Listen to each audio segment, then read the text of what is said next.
Mga kaigsunan, paminahon na to ang kaignorantihan ni R.J. Seno sa Biblia. Tinuod na nga walay sekta nga gitawag og makaluwas kung kanang sekta hagito kun tao kay again ang tao dili man luwas.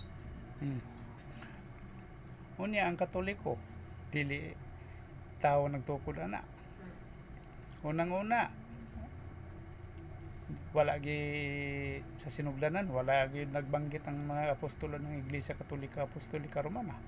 Unang-una ang Iglesia Katolika sa Roma gikan.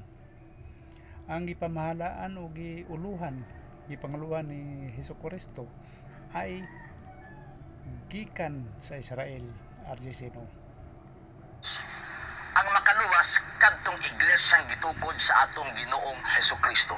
So kanang si Kristo walay kaugalingong iglesia na gitukod para sa imuhang kaalaman.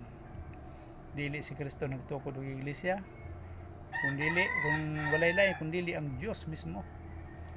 Pagkadaot naman ni mag-utok Mr. Seno, kung si Kristo ang nagtukod og iglesia niya, iyapon ning gipalit sa buhat 2028.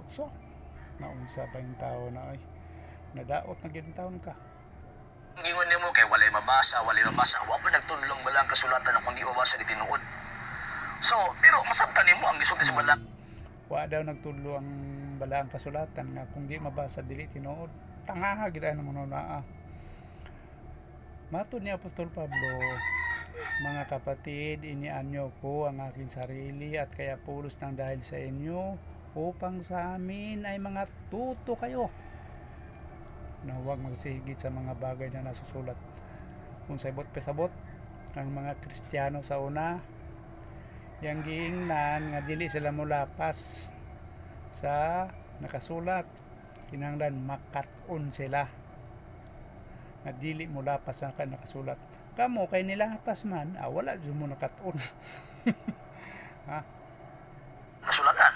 Sige ni Ginoong Kristo, I am the way, the truth, and the life. And kanang nga Kristo nga nagsulti nga siya ang dalan, ang kamatuoran ug ang kinabuhi. Tatag din ang gisulti San Pablo, siya ang ulos sa iglesia. Kanang pag-ingon kuno ni Kristo, ug I am the way, the truth, and the life. Siya kuno ang ulo sa iglesia, ang pasabot ana. Napakatanga gyud. Dili in tawo na mo'y sulod sa konteksto sa talata sino.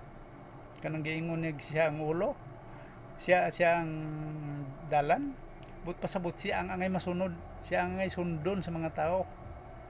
Siya ang